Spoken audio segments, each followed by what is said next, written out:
네, 안녕하세요. 반갑습니다. 코로나19의 사회과학 강의를 진행하고 있는 박지용입니다. 지난 시간부터 우리는 이제 본격적으로 떤 인과추론 방법론이 어떻게 이제 실제 사례에서 적용이 되는지에 대해서 같이 살펴봤고, 특히 이 코로나19를 둘러싼 그런 사회적 거리두기 정책의 어떤 인과적인 효과에 대해서 분석하기 위해서 잠재적 결과 분석 틀이 어떻게 적용이 되는지를 실제 연구 논문들을 중심으로 함께 살펴봤어요. 그럼 이번 강의에서는 이제 사회적 거리두기를 둘러싼 다양한 이슈들에 대해서 함께 살펴보고자 합니다. 사실 사회적 거리두기 정책은 그동안의 전례가 없었던 정책이기도 하고 또 전 국민에게 이제 영향을 미칠 수 있는 어떤 굉장히 급진적인 정책이기 때문에 사실 이를 둘러싼 다양한 논쟁과 이슈들이 있을 수밖에 없다라는 건 아마 여러분들도 이해하실 거라고 생각을 해요. 특히 미국에서는 이제 사회적 거리두기 정책과 또 경제 봉쇄를 이제 해제를 요구하는 그런 시위가 곳곳에서 이제 확산되고 있다는 뉴스를 아마 심심치 않게 보셨을 거라고 생각을 합니다. 그래서 지난 시간에는 사회적 거리두기 정책이 시행되었을 때 그런 인과적 효과로서 사람들이 집에 머무는 시간이 떻게 변하고 또 코로나19의 확진자와 그 사망자의 수에 어떤 영향을 미쳤는지와 같이 이런 직접적인 어떤 인과 효과에 대해서 같이 살펴봤다면 이번 시간에는 사회적 거리두기를 둘러싼 다양한 논쟁과 이슈들에 대해서 살펴보고 또 그것들에 대한 어떤 인과적인 효과를 추론하는 연구를 같이 한번 살펴보도록 할게요. 자, 이번 강의에서 이제 함께 살펴볼 이슈들은 다음과 같은데 일단 기본적으로 사회적 거리두기 정책을 둘러싼 찬반 여론에 대해서 조금 생각해 볼 수 있는 어떤 그런 인과추론의 연구들을 살펴보고자 해요. 일단 첫 번째로는 사회적 거리두기 정책이 과연 언제 가장 효과적이었을까라는 어떤 질문에 대해서 한번 같이 살펴볼 예정이고요. 그리고 두 번째는 사회적 거리두기 정책에서 사실 최근에 가장 중요한 이슈 중 하나는 바로 이 사회적 거리두기 정책과 이 경제 봉쇄 정책을 언제 폐기해야 되는지에 대한 이슈죠. 사실 이러한 어떤 이슈의 가장 중요한 것은 이런 사회적 거리두기 정책을 이제 폐지를 했을 때 과연 코로나19의 확산이 다시 재확산이 되지 않을까라는 우려가 있는데 그것에 대해서 어떤 중요한 메시지를 던져줄 수 있는 어떤 위스콘신주의 사례를 연구한 논문을 같이 살펴봄으로써 이 부분에 대해서도 좀 같이 얘기를 해볼까 합니다. 그 세 번째로는 아마 여러분들도 이제 블랙 라이브스 매터라는 시위에 대해서 뉴스에서 많이 보셨을 거예요. 이제 조지 플로이드라는 이제 시민이 경찰의 무력 진압에 사망하는 사건을 계기로 인종차별에 대해서 항의하는 그런 블랙 라이브스 매터 시위가 전국적으로 미국 전역에 이제 확산되고 있다라는 것이죠. 하지만 이런 시위는 많은 사람들이 모일 수밖에 없기 때문에 동시에 코로나19 확산에 대한 우려도 커지는 것도 사실이에요. 그래서 이런 블랙 라이브스 매터 시위가 코로나19 확산에 어떤 영향을 미쳤을지를 분석한 그런 논문도 함께 살펴보고자 합니다. 그리고 네 번째로는 이제 마스크 의무 착용에 대해서도 여러 이제 찬반 의견이 있는데 이런 마스크 의무 착용 정책이 시민들의 사회적 거리 준수에 어떤 영향을 미치는지 를 분석한 논문도 함께 살펴볼 예정이고요. 마지막으로 학교 개학과 등교도 특히 우리나라에서도 굉장히 이제 중요한 이슈였는데 미국의 어떤 사례에서 대학교의 어떤 봄방학과 그 등교를 둘러싼 그런 상황을 연구를 한 논문을 같이 살펴봄으로써 과연 대학교가 어떤 코로나19의 확산의 주범이었는지를 함께 또 얘기를 나눠보고자 합니다. 자, 그럼 가장 먼저 사회적 거리두기 정책이 과연 언제 가장 효과적이었을까라는 것을 한번 같이 살펴볼 텐데요. 어, 자, 이 첫 번째 연구에서는 사회적 거리두기 정책, 이게 이제 stay at home orders 또는 shelter in place order라고 부르는데 실제로 정말 중요한 일, 뭐 약국이라든지 아니면 식료품을 살 때라든지 이런 꼭 필요한 일 외에는 뭐 모임이라든지 야외 활동이 모두 이제 금지가 됐었고 또 모든 식당들이 문을 닫고 식당들은 이제 딜리버리와 픽업만 가능하고 또 꼭 필요하지 않은 그런 음, 어떤 영업장은 또 영업을 종료하고 뭐 이런 것들을 포함하는 어떤 정책, 미국 내의 정책을 이런 스테이 앳 홈 오더 혹은 쉘터 인 플레이스 오더라고 합니다. 근데 이런 사회적 거리두기 정책이 시행이 됐을 때 이제 코로나19의 확산에 미치는 영향을 분석을 한 건데 사실 이거는 지난 시간에 많이 살펴봤던 연구들과 비슷해요. 그래서 자연 실험과 이제 이중차분법을 통해서 효과를 분석하고 있죠. 그래서 사실 이 첫 번째 연구는 지난 시간에 했던 거를 조금 뭐 리뷰하자는 차원에서 한번 살펴보면 또 의미가 있을 거라고 생각을 합니다. 그래서 먼저 간단하게 결과를 요약을 하자면은 이 사회적 거리두기 정책을 시행하는 것은 사람들이 이제 집에 머무는 시간을 5에서 10% 증가시키는 효과가 있었고, 또 그 시행 3주 후에 코로나19 확진자 수를 약 44% 감소시키는 효과가 있었다고 보고를 하고 있어요. 특히 더 중요하게는 이러한 어떤 사회적 거리두기의 효과는 인구 밀도가 특히 높은 그런 도시에서 특히 더 효과가 강했고, 또 그 정책을 빨리 도입하면 도입할수록 그런 효과가 더 컸다라는 것을 보고를 하고 있어요. 자, 그랬을 때 한번 인과 추론의 그 잠재적 결과 분석들 하에서 인과 추론의 근본적인 문제를 다시 한번 살펴보죠. 인과 추론의 근본적인 문제는 바로 우리는 이 현실 세계에서 정책을 시행한 지역과 정책을 시행하지 않은 지역 간의 어떤 코로나19의 확진자나 사망자 수의 차이를 비교 분석할 수밖에 없기 때문에 발생하는 문제라는 거죠. 즉, 잠재적 결과를 우리가 현실 세계에서는 관찰할 수 없기 때문에 나오는 문제를 우리는 인과 추론의 근본적 문제라고 부른다라고 했어요. 그래서 이걸 좀 더 직관적으로 이해하기 위해서 항상 어떤 선택 편향을 분해하는 것을 이제 연습을 했었죠. 그래서 이 잠재적 결과를 더하고 빼고, 즉 같은 수를 더하고 빼면은 어차피 수식이 변하지 않기 때문에 그 잠재적 결과를 더하고 빼고 해서 식을 확장을 시켰을 때 우리는 어떤 인과 추론이 왜 어려운지에 대한 그런 요인에 대해서 우리는 좀 더 직관적으로 이해할 수 있는데, 이 위에서 있는, 즉 정책을 시행한 지역에서의 그런 결과와 만약에 그 지역에서 시행하지 않았다면 있었을 잠재적 결과를 비교하는 것이 바로 우리가 실제로 추정하고자 하는 실제 인과 효과죠. 하지만 이렇게 이제 식을 분해하고 나면은 그 우리가 추정하고자 하는 실제 인과 효과 외에 어떤 다른 효과가 이제 섞여 들어올 수밖에 없다고 는 것을 알 수 있는데, 그것을 바로 우리는 선택 편향이라고 부른다고 했었죠. 즉 정책을 시행한 지역에서 만약에 시행하지 않았더라면 있었을 결과와 정책을 애초에 시행하지 않은 지역에서의 어떤 결과가 그냥 애초에 다르지 않았을까라는 거죠. 즉 정책을 시행한 지역과 정책을 시행하지 않은 지역 간에는 그냥 어떤 다른 요인에 있어서 비교 가능하지 않지 않을까? 비교 가능하지 않다면 정책 시행 여부랑 상관없이 설령 정책을 시행하지 않았더라도 애초에 코로나19의 어떤 확진자 수가 차이가 있지 않았을까? 라고 하는 어떤 이런 질문을 통해서 우리는 인과 추론이 제대로 되는지를 판단할 수 있다는 거죠. 그래서 이렇게 선택 편향을 분해하고 났을 때 우리는 비로소 인과 추론을 위해서 가장 핵심적인 질문이 무엇인지를 떠올릴 수 있어요. 바로 정책을 시행한 지역과 그렇지 않은 지역은 정책을 시행했다는 정책 시행 여부를 제외한 나머지 모든 요인에 있어서 비교 가능한 대상인가? 라는 질문이죠. 그래서 잠재적 결과 관점에서 인과 추론의 문제는 바로 비교 가능한 대상 찾기, 즉 세테리스 페리부스 조건을 만족하는 어떤 그런 대상과 상황을 찾는 것으로 이렇게 귀결된다는 것을 우리는 알 수 있어요. 세테리스 페리부스는 어떤 라틴 표현으로서 그것만 빼고 나머지는 다 같은 조건을 이제 의미를 하는 거죠. 그래서 이를 통해서 어떤 인과추론의 어떤 핵심 질문에 대해서 우리는 함께 살펴봤고, 이 동일한 질문을 계속해서 반복적으로 던짐으로써 조금 이런 인과추론을 하는 데 있어서 중요한 질문에 대해서 반복적으로 훈련을 하고자 했습니다. 그래서 가장 중요한 거는 바로 코로나19 감염에 영향을 미칠 수 있는 모든 요인에 있어서 비교 가능한지 여부가 가장 중요하다라고 말씀을 드렸죠. 이 첫 번째가 가장 중요한 부분이고,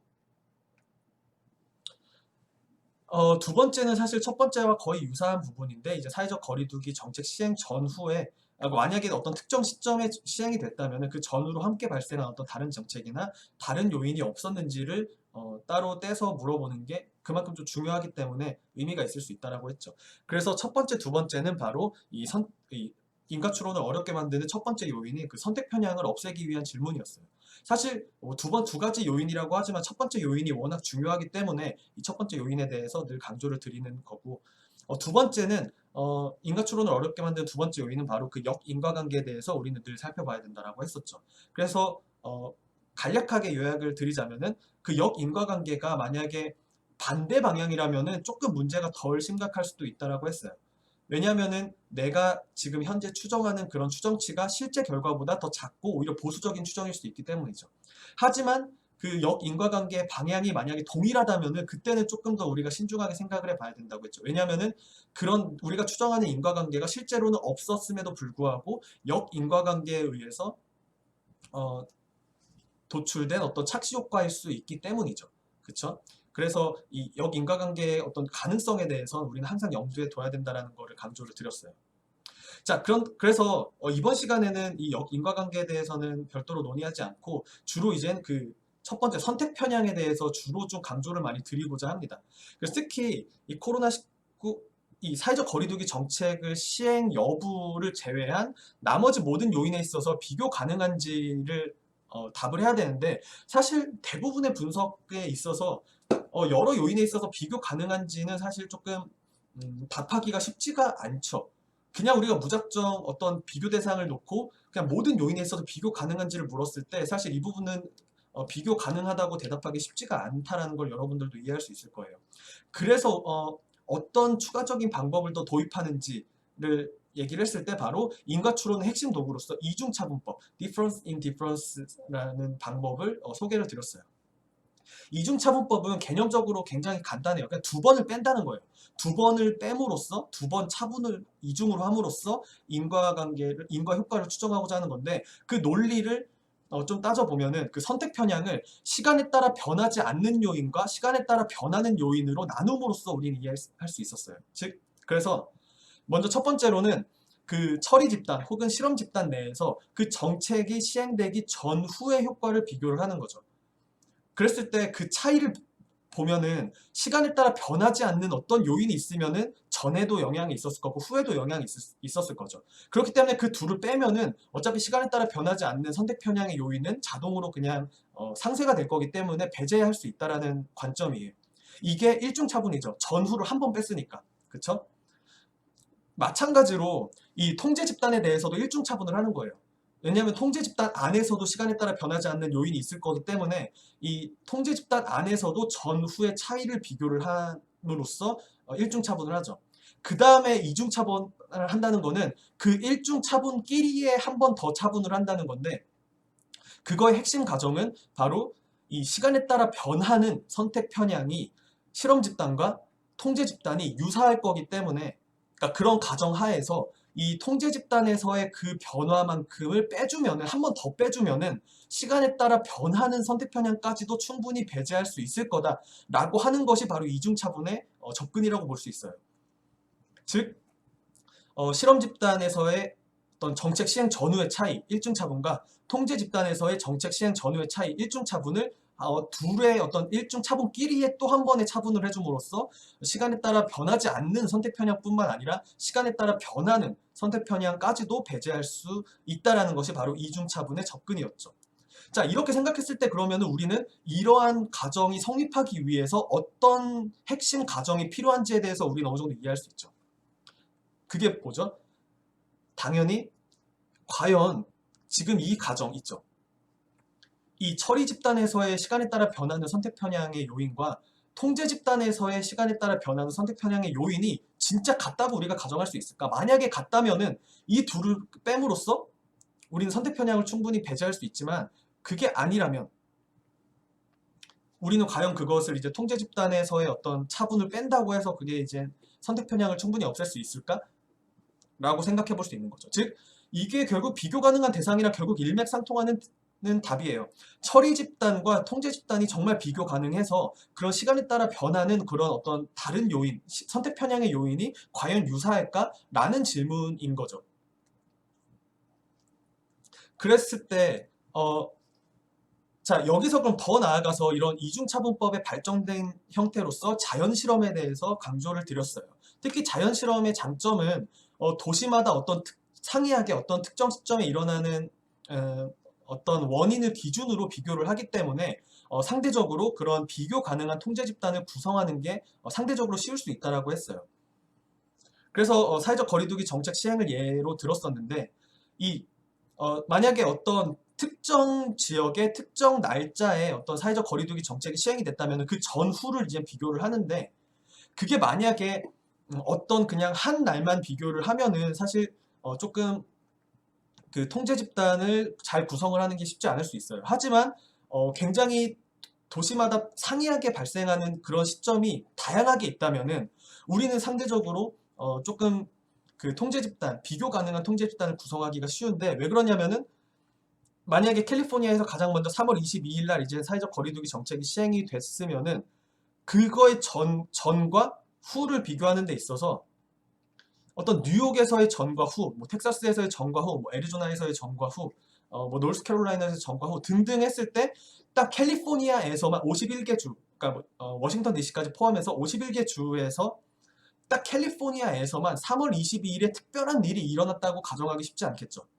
그렇기 때문에 그 3월 22일 기점으로는 전이 다른 주들과 평균적으로 유사할 거라고 가정할 수 있는 거예요. 왜냐하면 3월 22일이라는 어떤 특정 날이 있고 특정 주에서 딱 영향을 미쳤기 때문에 그날 그 주에서만 특별히 뭔가 다른 요인이 있을 거라고 생각하기 쉽지 않을 수 있죠. 그렇기 때문에 어떤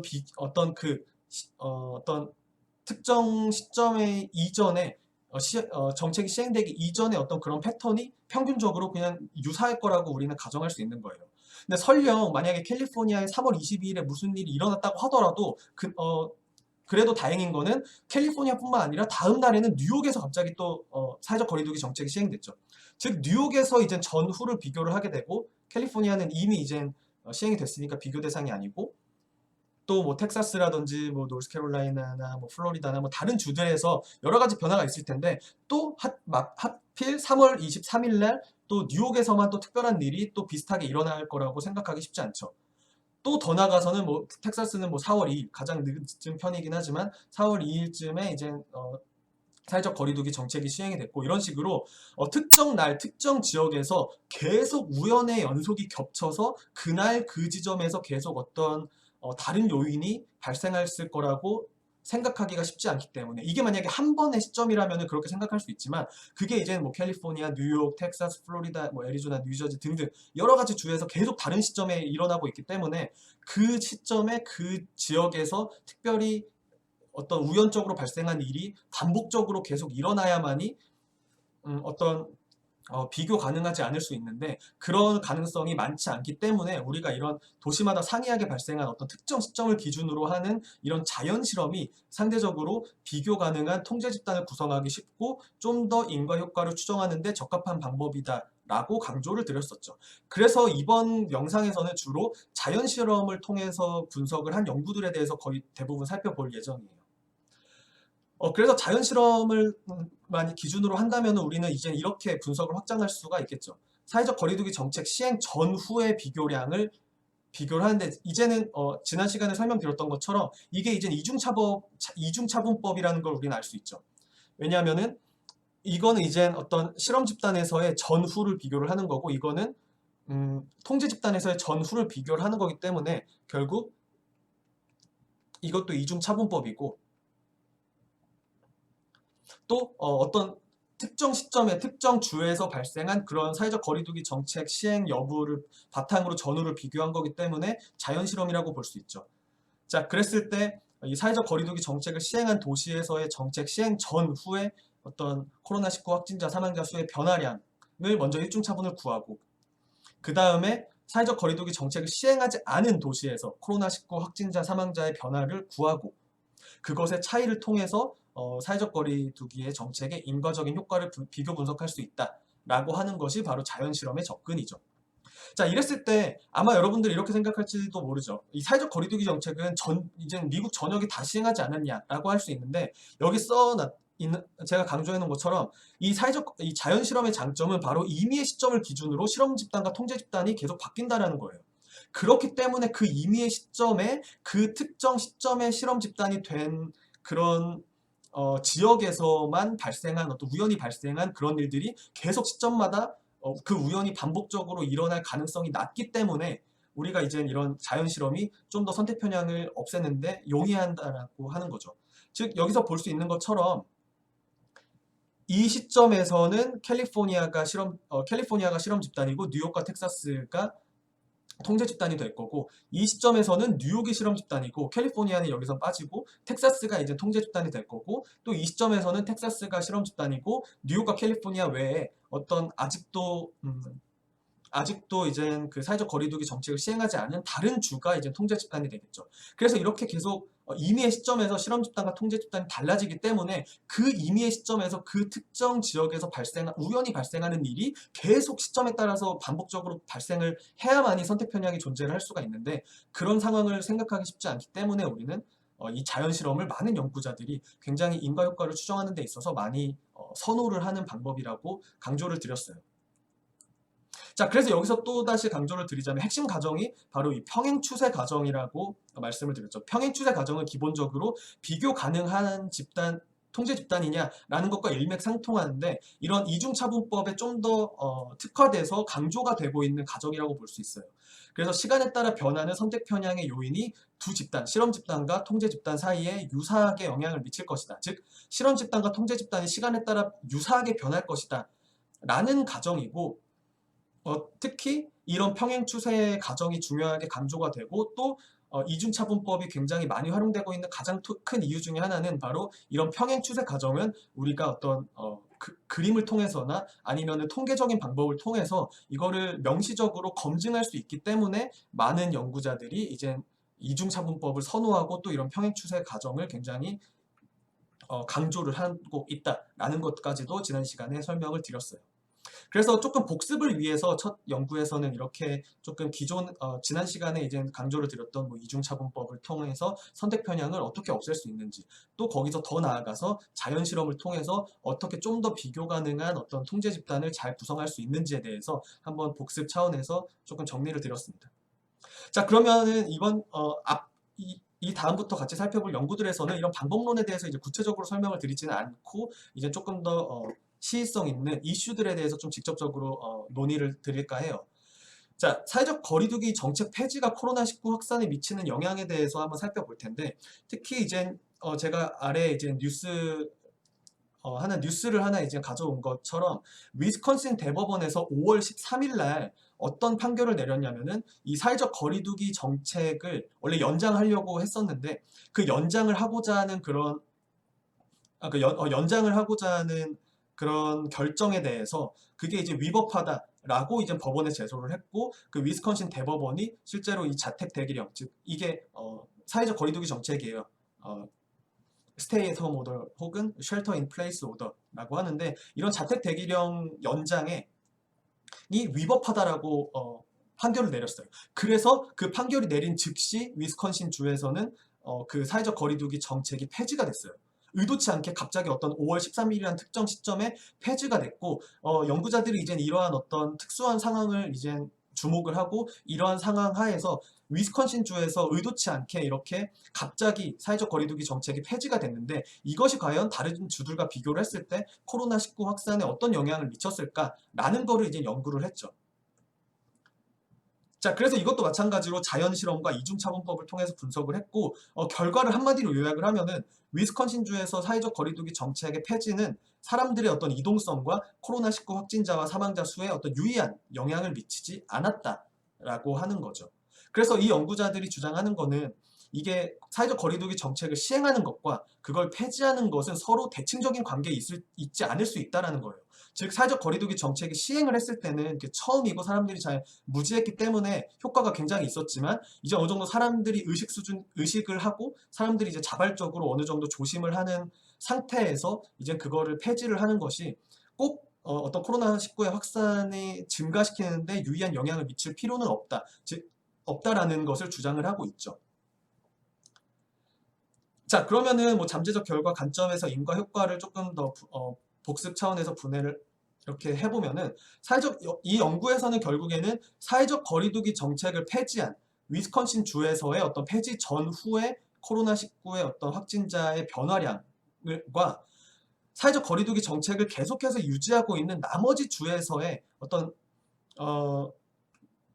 정책 폐지 전후의 어떤 변화량을 비교 분석하고 함으로써 위스콘신 주에서의 어떤 그런 갑작스러운 그 정책의 폐지가 어떤 영향을 미쳤는지의 인과 효과를 비교하고자 하는 거죠.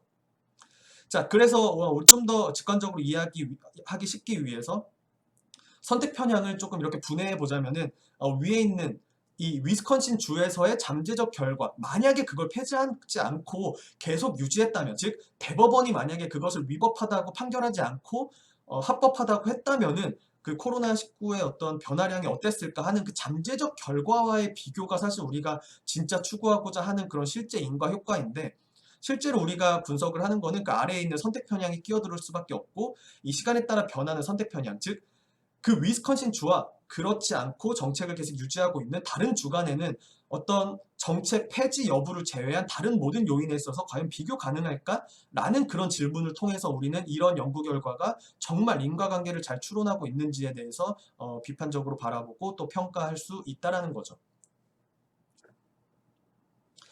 자, 이거를 이젠 그림으로서 표현하면은 조금 더 이젠 이해가 쉬운데, 자, 이 연구에서는 이런 그 사회적 거리두기 정책을 5월 13일 기점으로 폐지한 그런 위스콘신 주가 바로 처리 집단 혹은 실험 집단이 되겠죠.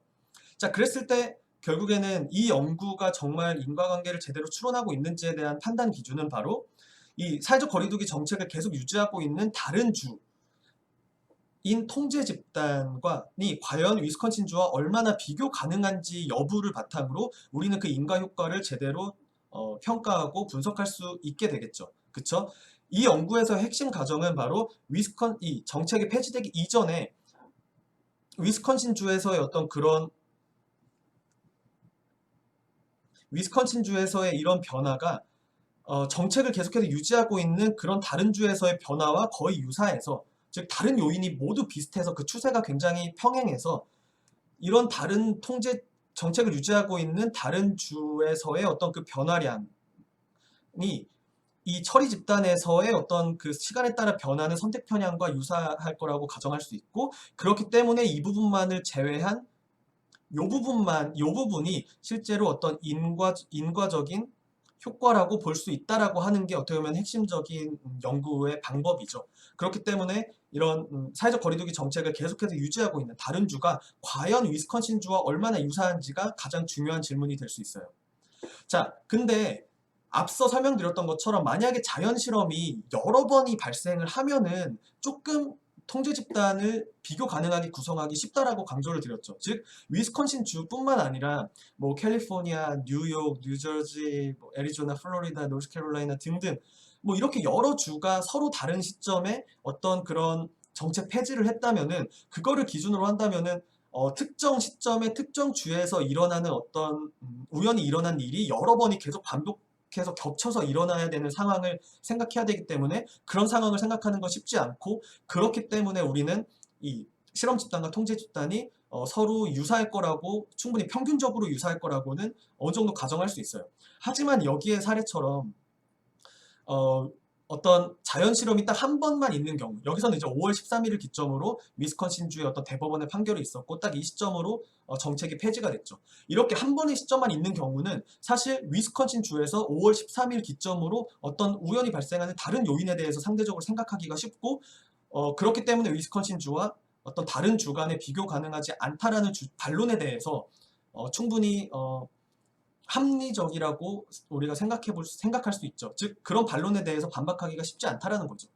그래서 이러한 경우에 특히 유용하게 쓰일 수 있는 어떤 또 다른 어떤 통계적인 기법이 바로 뭐냐면은 가상의 통제 집단을 구성을 하는 거예요.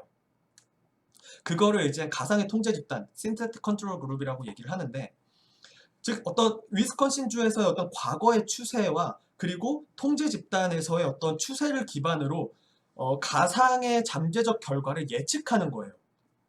즉, 이 정책 시행 이전에 이런 특성을 가진 주에서 요 정도의 어떤 코로나19의 확진자의 추세가 있었는데, 만약에 그런 예측 결과를 바탕으로 그럼 정책이 시행되었을 때도 정책이 시행되지 않았다면은 이 정도 특성을 가진 다른 주들이 요만큼의 이 잠재적 이런 결과가 코로나 확진자의 변화가 있었으니까 위스콘신 주에서도 그런 특성이 유사한 어떤 다른 주들에서의 변화와 마찬가지로 요 정도의 어떤 잠재적 결과가 있을 것이다라고 예측을 하고자 하는 방법이에요. 그래서 특히 어떤 관찰 가능한 특성들을 기반으로 어떤 정책, 어떤 다른 통제 집단에서의 어떤 그런 바이러스의 가중치를 부여를 함으로써 그런 가중 평균을 통해서 어떤 가상의 통제 집단을 구성하고자 하는 접근이 바로 이런 가상의 통제 집단 접근, synthetic control approach라고 부르는데, 이런 것들이 이제 최근에 굉장히 이제 많이 활용되고 있는 어떤 통계적인 방법론이기도 해요. 그러니까 뭐 통계적으로 어떤 식으로 이걸 구성하는지에 대해서 굳이 이해하지 않더라도 그냥 예측한다라고 생각하면 돼요. 즉 통제 집단에서는 이런 특성이 있는 정도면은 이 정도의 어떤 코로나19의 확진자의 변화량이 있었는데, 그러면은 그런 비슷한 특징을 가진 위스콘신에서도 이 정도의 어떤 확진자의 변화가 있었을 것이다 라고 어떤 잠재적 결과를 예측을 하고, 그 예측값과 실제 위스콘신에서 갑자기 이제 폐지가 된 후에 증가된 그 실제 결과를 비교함으로써 인과 효과를 추정하고자 하는 거죠. 즉 가상의 통제 집단은 이 잠재적 결과를 사실 우리가 예측할 수 없다, 이 잠재적 결과를 실제로 관찰할 수 없다라는 게 그 근본적인 문제라고 했잖아요. 그러면 이 가상의 통제 집단은 그 가상의 그 잠재적 결과를 예측해보자라는 거예요. 관측 가능한 어떤 데이터를 바탕으로 예측해보자라는 거고, 그렇기 때문에 특히 머신러닝 기반의 이런 예측 방법론이 인과 추론에 활용되는 가장 대표적인 분야가 바로 이런 가상의 통제 집단이라는 거예요. 그래서 머신러닝을 통해서, 머신러닝은 왜냐하면 예측력을 높이는 데 굉장히 특화되어 있기 때문에 여러 가지 데이터를 통해서, 머신러닝이나 딥러닝을 통해서 어떤 가상의 잠재적인 결과를 예측하고 그런 예측값과 실제 결과를 비교함으로써 어떤 인과적인 효과를 추정하고자 하는 것이 바로 이런 가상의 통제 집단의 접근이라고 볼 수 있죠. 결국에는 이런 가상의 통제 집단도 그 잠재적 결과 분석들 하에서 비교 가능한 통제 집단을 구성하고자 하는 그런 동일한 목표 하에서 고안된 어떤 새로운 방법이다라는 걸 우리는 이해할 수 있죠. 자, 이번에는 그러면은 블랙 라이브스 매터 시위가 어떤 코로나19 확산에 미치는 영향에 대해서 한번 같이 살펴보죠. 자, 이 연구에서는 이제 미국 대도시에서 진행된 블랙 라이브스 매터 시위에 대해서 분석을 했고, 특히 이 블랙 라이브스 매터가 도시에 따라서, 시점에 따라서 서로 상이한 시점에서 발생을 했기 때문에, 뭐 예를 들어서 그 조지 플로이드가 이제 사망을 했던 그 미네폴리스에서는 가장 먼저 이제 시위가 있었고, 차츰 이제 그런 시위가 전국적으로 확산이 됐죠. 서로 다른 시기에. 그래서 이런 서로 다른 시점에 발생한 이런 블랙 라이브스 매터 시위를 바탕으로 자연 실험과 이중차분법을 통해서 인과 효과를 추정을 하고 있습니다. 자, 그래서 간단히 결과를 요약을 하자면은 이런 블랙 라이브스 매터 시위가 시위에 참가한 사람들 뿐만 아니라 시위에 참가하지 않은 그런 시민들의 어떤 이동성에도 영향을 미쳤는데, 특히 시위에 참가하지 않은 그런 주민들의 집에 머무는 시간을 증가시켰다라고 얘기를 하고 있어요. 그래서 많은 사람들의 우려와 달리 시위 현장에 사람들이 많이 모이기도 하지만, 동시에 그런 것들을 우려해서 다른 시위에 참여하지 않은 다른 사람들이 어떤 조금 더 사회적 거리두기를 더 준수하는 경향이 늘어나고 외부 활동을 자제하기 때문에 그러한 효과가 복합적으로 이제 작용이 돼서 결과적으로 블랙 라이브스 매터 시위는 코로나19 확진자 수에 유의미한 통계적으로 유의한 영향을 미치지 않았다라고 보고하고 있는 게 이 연구의 결과의 핵심이라고 볼 수 있어요.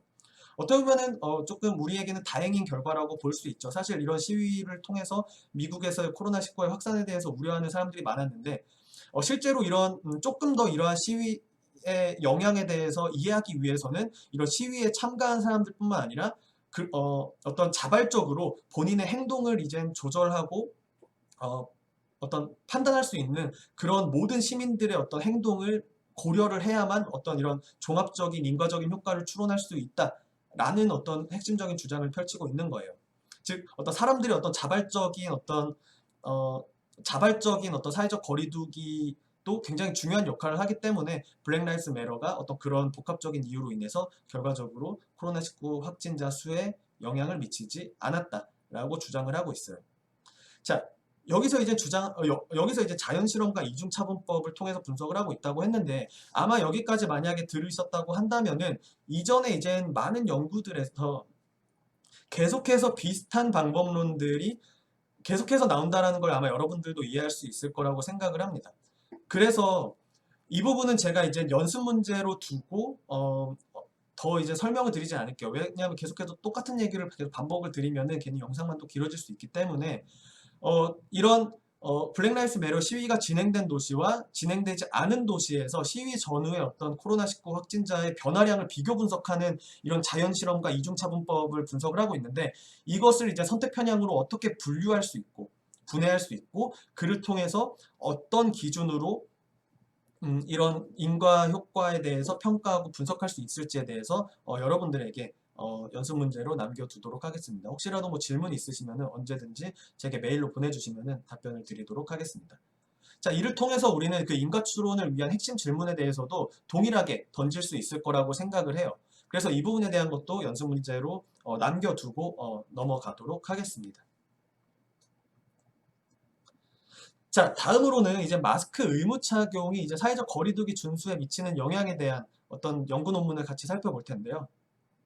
특히 독일에서 특히 주별로 이제 마스크를 의무적으로 공공장소에서 의무적으로 착용을 해야 하는 그런 정책을 순차적으로 도입을 했는데, 그런 정책의 도입이 사회적 거리두기 준수, 여기서는 구체적으로는 어떤 공공장소에서의 야외 활동 정도를 나타내고 있는데, 이런 공공장소에서의 야외 활동 정도에 미치는 영향에 대해서 분석을 하고 있어요. 사실 이 연구에서 논문에서 이 연구의 당위성을 설명하는데 어떤 설명을 하고 있냐면은, 특히 마스크 의무 착용을 하면은 이 사람의 심리가 마스크를 이제 착용을 하면은 조금 이제 위험성이 줄어들 수 있고, 그 코로나19에 대한 위험성에 대한 경각심이 낮아져서 조금 사회적 거리두기에 대한 준수의 경향성이 낮아지고, 마스크 있으니까 뭐 난 안전할 거니까 라고 해서 공공장소에 좀 더 많이 활동하게 되고, 약간 이런 역효과가 날 수도 있다라는 그런 비판에 대해서 그게 맞는 건지를 평가하기 위해서 이런 연구를 진행했다라고 얘기를 하고 있어요. 그래서 여기서도 마찬가지로 그 독일의 여러 주들에서 서로 다른 시점에 마스크 의무 착용이 정책이 서로 다른 시점에 도입이 됐고, 그러한 어떤 자연 실험과 이중차분법을 활용해서 인과 효과를 추정하고 있죠.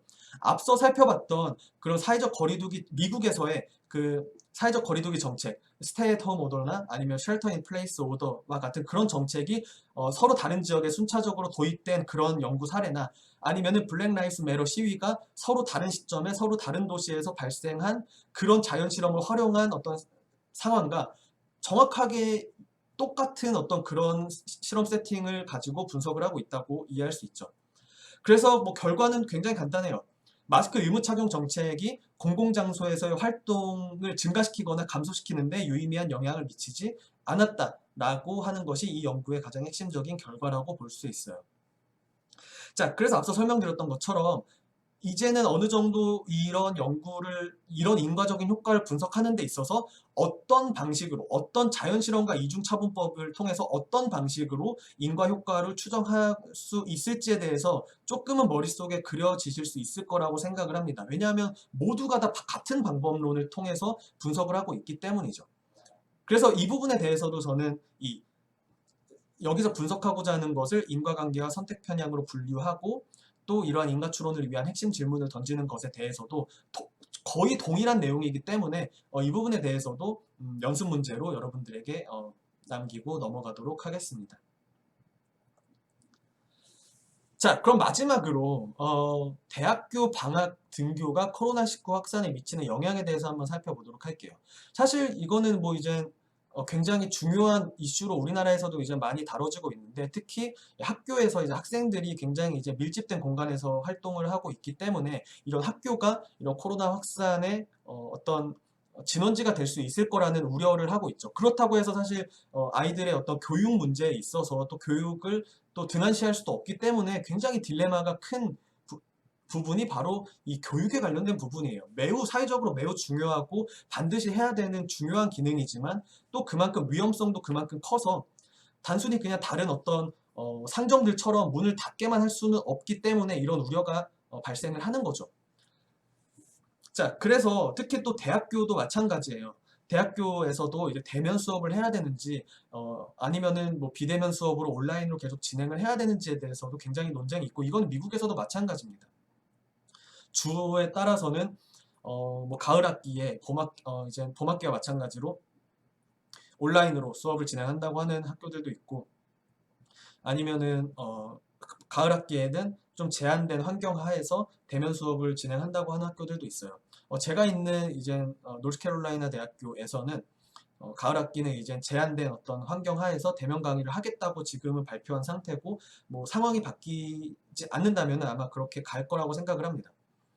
자, 그러면은 과연 우리는 어떻게 이런 것을 판단할 수 있을지에 대해서 한 연구진들은 미국 4년제 대학에서의 어떤 봄방학 시점을 어떤 이용을 해서 실제로 어떤 대학교가 어떤 코로나19의 지역 확산에 미치는 영향에 대해서 인과적인 효과를 분석하고자 했어요. 사실 여기서도 마찬가지로 이제 자연 실험과 이제 이중 차분법을 활용하고 있는데, 자, 여기서도 왜 자연 실험이냐라고 하면은 우리나라는 사실 등교 시점이 다 똑같아요. 모든 학교들이 3월 뭐 1일 쉬고 3월 2일 날 모든 학교가 다 똑같이 등교하고 개학을 하죠. 하지만 미국은 이게 다 뭐 주의 재량이기도 하고 또 대학의 또 재량이기도 해서 어, 이 학기가 시작하는 시점이 다 달라요. 그렇기 때문에 봄방학, 스프링 브레이크라고 하는데 그 봄방학의 시점도 다 다르고, 그렇기 때문에 어느 정도 그 차이가 생기죠.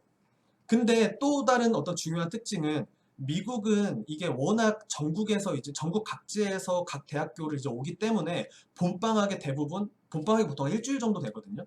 일주일에서 한 열흘 정도 되는데 그 일주일 열흘 사이에 뭐 그냥 그 기숙사에서 머물면서 공부하는 사람들도 있지만 많은 학생들이 또 그 일주일 사이에 뭐 고향에 방문을 하기도 하죠. 그랬을 때 그 고향에 방문을 전국적으로 학생들이 전국에 이제 본인 고향에 이제 방문을 하고 다시 봄방학이 끝난 후에 다시 이제 그 학교에 돌아왔을 때 그 곳곳에 이제 그 지역에서의 어떤 감염에 걸려서 그 기숙사로 돌아오면은 그 기숙사가 이제 그 어떤 코로나19 확산의 진원지가 돼서 그 지역 확산을 유발하는데 어떤 요인이 될 수가 있는 거죠. 이러한 어떤 미국 상황을 고려했을 때 사실 봄방학의 시점을 기준으로 어떤 코로나19의 확산에 대해서 분석을 하는 것이 굉장히 의미 있는 자연 실험이 될 수 있을 거라는 거예요. 그래서 여기서 한 가지 일단 먼저 말씀드리기 앞서서 결과를 먼저 간단히 요약을 하면은 결국에는 봄방학을 좀 더 학기가 좀 더 일찍 시작했고 봄방학을 좀 더 일찍 시행한 대학교에서 그 인근 지역에서의 어떤 코로나19의 확진자의 증가세가 더 컸다라고 분석하고 있어요. 좀 더 구체적으로는 이른 봄방학이 끝난 후 여기서 이제 3월 8일을 기점으로 3월 8일 이전에 봄방학이 끝난 학교와 3월 8일 이후에 봄방학이 끝난 학교를 비교하고 있는데 왜 그러냐면은 3월 8일까지만 해도 사실 이 코로나19가 그렇게 막 많이 심각하지 않고 또 그 사회적 거리두기 정책이 아직 시행되기 전이거든요. 그렇기 때문에 이 이전에 어떤 부주의하게 봄방학을 다녀온 학생들이 이제 돌아온 시점을 기준으로 학생들이 돌아온 지 2주 후에 코로나19 확진자 증가세가 가장 높았고 4에서 5주 후에 코로나19 사망자의 증가세가 가장 높았다라고 보고하고 있어요. 자, 그러면은 이 연구에서는 아까 말씀드렸던 대로 이 연구가 이제 미국 상황에서는 조금 의미가 있을 수가 있는 게 바로 봄방학 시점에 따라서 사람들이 이제 학교에만 있는 게 아니고 본인 고향으로 이제 이렇게 뭐 여행을 떠나거나 아니면 고향집을 방문하게 된다라는 거죠. 그래서 여기서는 실제로 이제 그 핸드폰에 이제 GPS 데이터를 가지고 분석을 하기도 하는데 여기서 이제 Y축이 그 그러니까 본인의 어떤 가장 머무는 집에서 50km 이상 떨어지게 되는 그런 핸드폰 기기의 어떤 퍼센트를 구한 거예요. 여기서 보면 50%까지 올라가죠. 즉 그러니까 2월 28일부터 3월 8일까지 방학을 했던 이 시점에는 이 대학교에 다니는 학생들은 그 2월 28일부터 3월 8일까지 이 시점에 본인 집에서 50km 이상 떨어지게 될 확률이 거의 40%에 육박한다는 걸 볼 수 있죠. 그쵸? 그리고 이 2월 21일부터 3월 1일까지 봄방학을 했던 대학교의 학생들은 또 그 시점에 또 이렇게 집에서 멀리 떨어진 곳에 이제 가는 사람들이 많아지기 때문에 그만큼 다른 지역에서 코로나19에 이제 감염이 돼서 학교로 돌아오게 될 확률이 높다는 거죠.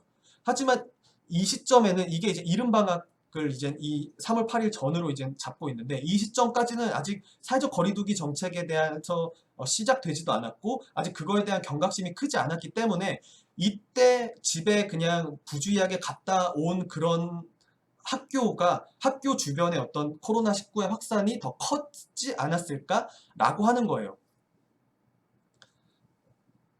왜냐하면은 지금 아래는 이 레이트 스프링 브레이크, 즉 3월 8일 이후에 이제 봄방학이 있었던 학교들을 중심으로 하는 건데, 3월 8일 이후에 이제 봄방학이 있었던 학교들에서는 물론 봄방학 후에 이제 집에 갔긴 했지만 그 후에 아예 그냥 이게 사회적 거리두기 정책이 시행이 돼서 다 온라인으로 미국 대학교에서 수업이 바뀌었거든요. 그래서 이 이후에 봄방학에 갔더라도 쭉 이렇게 집에서 멀리 떨어져 있죠. 즉 봄학기가 늦게 시작해서 봄방학이 뒤늦게 시작한 대학교들에서는 이미 그때 이제 사회적 거리두기 정책이 시행이 됐기 때문에 봄방학을 갔다가 학생들이 학교로 돌아오지 않은 거예요. 그러니까 그 지역에 코로나19 확산이 영향을 미치지 않았을 거라는 거죠. 조금 어떤 식으로 인과 효과를 추론하고자 하는지에 대해서 그 논리가 조금 이해가 되시나요? 쉽게 생각하면은 봄방학이 일찍 시행된 대학교가 있는 지역에서의 어떤 코로나19의 확진자의 변화량과 봄방학이 늦게 시행된 대학교에 있는 지역에서의 어떤 변화량을 비교 분석함으로써 그런 대학교의 어떤 영향에 대해서 인과 효과를 분석하고자 한 거예요. 왜냐하면은 또 한 번 강조를 드리지만 봄방학이 일찍 시작된 대학교에서는 사회적 거리두기 정책이 시행되기 전이라서 학생들이 집에 다 갔다가 다시 돌아와서 지역에 어떤 감염에 영향을 미칠 수 있었고, 봄방학이 늦게 시행된 대학교에서는 집에 돌아갔다가 사회적 거리두기 정책이 시행이 되면서 수업이 전부 다 온라인으로 전환이 되고 하면서 학교에 돌아오지 않았기 때문에 지역 감염에 영향을 미치는 게 상대적으로 적었다라는 이해를 할 수 있죠. 그래서 그 둘을 비교를 함으로써 어떤 대학교가 어떤 지역 감염에 어떤 영향을 미치는지에 대해서 인과적인 효과를 분석할 수 있다라고 주장을 하는 게 이 연구죠. 사실 어떻게 보면 저는 약간 이 연구 굉장히 참신하다고 생각을 했어요. 그래서 아래를 보면은 이렇게 일찍 증가를 하는 게 이른 봄방학을 했던 학교에서의 어떤 코로나19의 확산이고, 이 아래에 있는 이 부분이 이제 늦은 봄방학을 한 지역에서의 코로나19의 확산세이죠. 그래서 이 차이를 통해서 실제로 이제 봄방학이 실제로 코로나19의 지역 확산에 미치는 영향에 대해서 분석을 하고 있어요.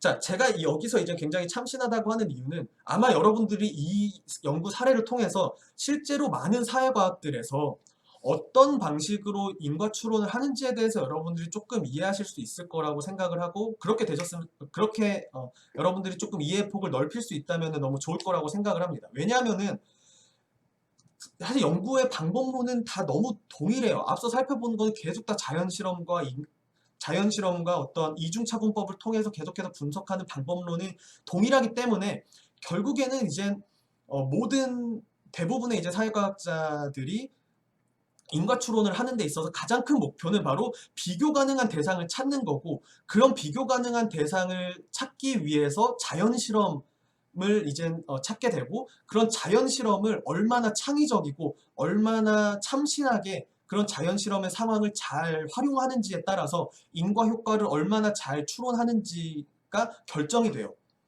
그래서 이런 이 봄방학에 어떤 일찍 시행된 것과 늦게 시행된 것의 어떤 차이를 분석하는 약간 이런 예시처럼 얼마나 그런 비교 가능한 대상을 참신하게 잘 찾고, 또 그런 자연 실험의 상황을 얼마나 잘 참신하게 찾아서 비교 분석하는지가 결국에는 이 잠재적 결과 분석들 하에서의 인과 추론의 가장 중요한 업무이고, 어떻게 보면 연구자의 가장 핵심적인 역량이라고 볼 수 있죠.